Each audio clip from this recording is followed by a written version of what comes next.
नमस्कार दोस्तों, जय माँ की संगीत चैनल में आप लोगों का स्वागत है।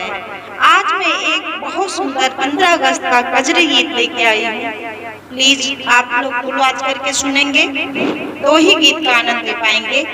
बहुत सुंदर कजरी गीत है जो मैं इसे स्वयं लिखी हूँ। तो आप लोग कमेंट करके बताना यह गीत कजरी गीत कैसा लगा। 15 अगस्त सुबह दिनवाया आजाद हिंदुस्तानवा भइल बा। 15 अगस्त सुबह दिनवाया आजाद हिंदुस्तानवा भइल बा। 15 अगस्त सुबह दिनवाया आजाद हिंदुस्तानवा भइल बा।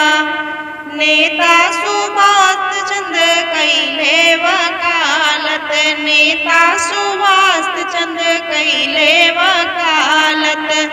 चले गए दक्षिण भवनवा आजाद हिंदुस्तानवा भइल बा। चले गए दक्षिण भवनवा आजाद हिंदुस्तानवा भइल बा।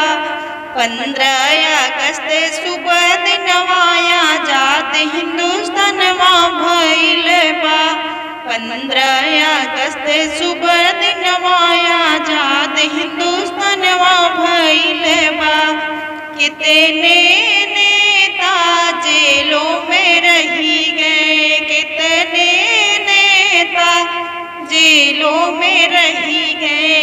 कितने झूले फांसी के झूलनवा आजाद हिंदुस्तानवा भइल बा।